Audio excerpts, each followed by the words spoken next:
Good morning, student. Today in our fourth standard, we will continue our that activity. Day before yesterday, we were discussing about one activity. And what was that activity? You have to take some water and mix some amount of soil in that water, and let it mix it well and let it settle for some time. And then you have to carry out some process on that. So what is that? What you have to do?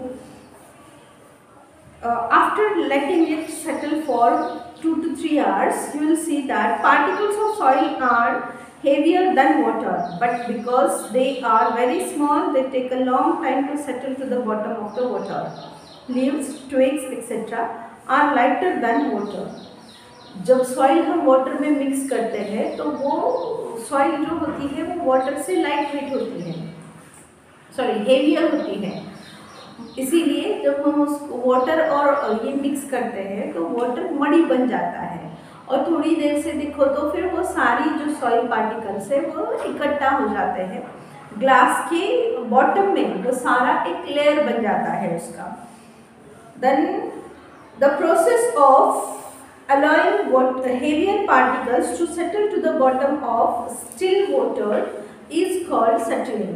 Settling मतलब क्या कि एक process जिसमें जो heavier substance है जो water के साथ हमने मिक्स किया है उसको वाटर में सेटल होने देना, उसको डिस्टर्ब किए बिना वाटर के बॉटम में जमा होने देना, that is called as settling.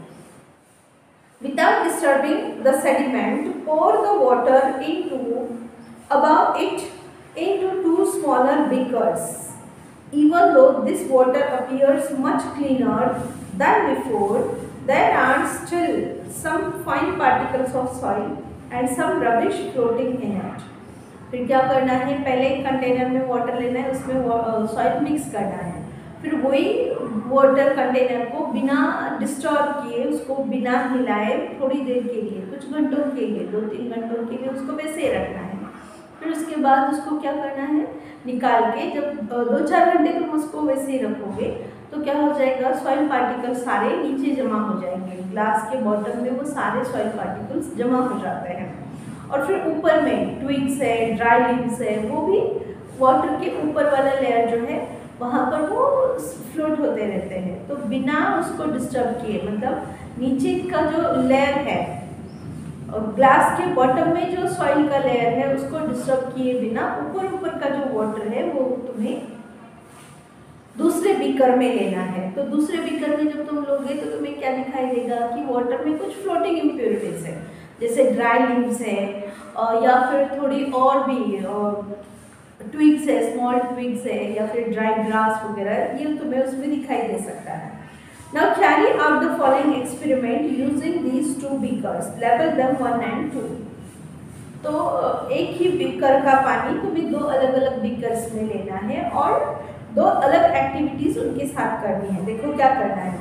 Take a piece of alum and swirl in it once in the water in the first beaker.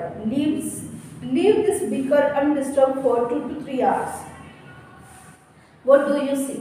फिर तुम्हें क्या करना है, एक ग्लास लेना है, जो बीकर में तुमने जो एक बीकर का वाटर जो तुमने 2 अलग अलग बीकर्स में डाला है, तो उसमें से एक में तुम्हें अलम मतलब एक वाइट, ये खाया तुमने, खड़ी शक्कर खाई है, मीठी शक्कर होती है वो खाई होगी ना, तो भगवान को चढ़ाते हैं स्पेशली तो वो जो भगवान का प्रसाद के स्पेशली हिंदू लोगों में वो होता है। तो खड़ी शक्कर जो होती है तो वैसे ही दिखता है, लेकिन उसकी टेस्ट जो होती है वो थोड़ी सी अलग होती है, सॉल्ट जैसे है, बिल्कुल सॉल्टी भी नहीं कह सकते, लेकिन उसकी टेस्ट थोड़ी सी अलग होती है।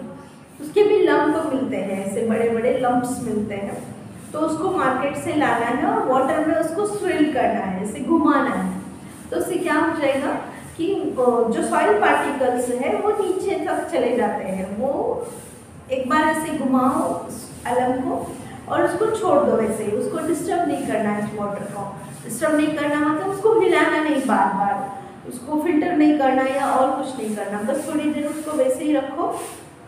तो 2-4 घंटे के बाद तुम्हें क्या दिखाई देगा, 2-4 घंटे के बाद तुम्हें दिखाई देगा कि वाटर के नीचे पर, मतलब अगर तुमने एक बीकर लिया है तो बीकर का जो लोअर पार्ट है वहाँ पर तुम्हें और बहुत ज़्यादा सॉइल जमा हुई सो दिखाई देगी। The particles floating in water slowly settle to the bottom and the water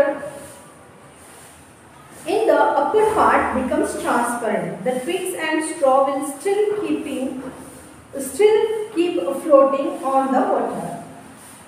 जब तुम एलम घुमाओगे वाटर में तो क्या होगा, सिर्फ ड्राई लीव्स और ट्विग्स जो है वो ऊपर में दिखाई देंगे, बाकी का सारा वाटर एकदम ट्रांसपेरेंट और क्लीन हो जाएगा।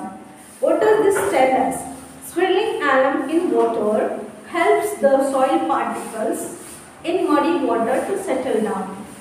क्या इस एक्सपेरिमेंट से हमें क्या पता चलता है? इस एक्सपेरिमेंट से हमें ये पता चलता है कि जब हम वाटर में एलम घुमाते हैं या एलम का यूज करते हैं, एलम मिक्स करते हैं, तो उससे क्या हो जाता है, वो मड पार्टिकल्स जो है, सॉइल पार्टिकल्स जो है वो नीचे बैठ जाते हैं, सेटल हो जाते हैं। Take another beaker, place a tea strainer over it, fold a piece of fine cotton cloth into 4 layers, make it moist and spread it over the strainer. Now pour the water in beaker 2 in a thin stream on the folds of the cloth. What do you see? एक beaker में alum घुमाना है, दूसरे beaker में जो water हमने लिया था वही उस वाटर को क्या करना है, फिल्टर करना है। तो फिल्टर करने से क्या होगा, फिल्टर करने से तुम देखोगे कि जो सॉइल पार्टिकल्स है वो ऊपर ही रह जाते हैं और बाकी जो क्लीन वाटर है वो दूसरे बीकर में नीचे आ जाता है। The water collects in beaker now in the beaker below, it looks transparent. जो वाटर हमने दूसरे बीकर में लिया है वो कैसे दिखता है, एकदम ट्रांसपेरेंट सा दिखता है। What does this tell us? इससे हमें क्या पता चलता है? If we strain muddy water, it helps to make it clean. This process is called filtration.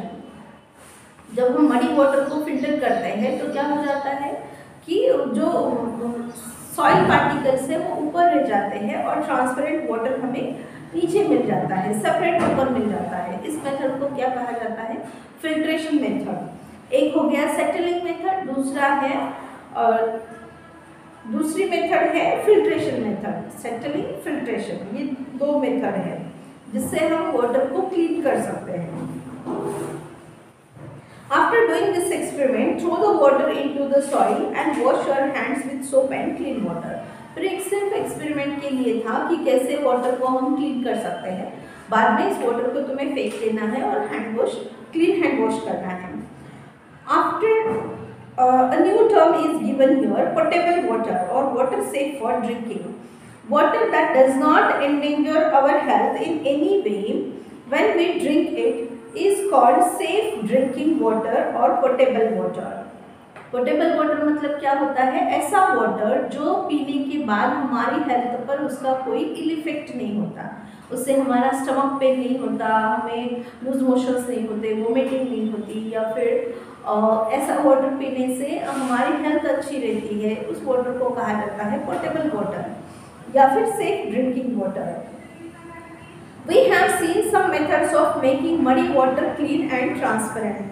However, such water may not be potable.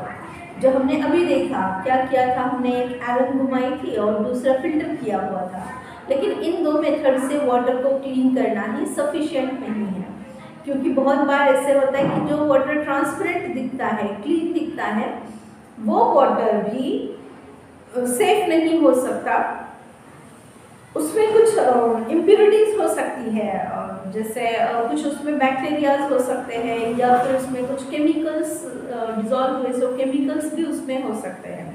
तो इस तरह से हम देखते हैं कि वाटर जो है, क्लीन वाटर हमेशा ही सेफ होगा, इसकी कुछ गारंटी नहीं होती। नाउ कैन यू टेल, कुछ क्वेश्चंस यहाँ पर दिए हैं। In the rainy season the water of reverse and streams become muddy. Rainy season में क्या हो जाता है, देखो जैसे रेनफॉल शुरू हो जाता है तो रेनी सीजन में सब जगह पर एक साथ रेनफॉल होने से जो वाटर फार्म्स में, जो water in the form of rain form में गिरता है, डंपिंग ग्राउंड पर गिरता है, रोड्स पर गिरता है, वो सारा ही वाटर एक साथ जाकर कहाँ मिलता है, किसी न किसी रिवर में मिल जाता है या किसी न किसी डैम में जमा हो जाता है। तो फिर क्या हो जाता है वजह से डंपिंग ग्राउंड का भी वाटर वहीं पे जाता है और रोड साइड का भी वाटर वहीं पे जाता है, तो वाटर क्या हो जाता है, पॉल्यूट हो जाता है। उसको फिल्टर करना, उसके ऊपर प्रोसेस करना, उसमें ब्लीचिंग पाउडर ऐड करना, उसको कम्प्लीटली पोर्टेबल बनाना बहुत ज़रूरी होता है। When on an excursion, if you find that water of a spring well or well there has a bad smell, would you drink it?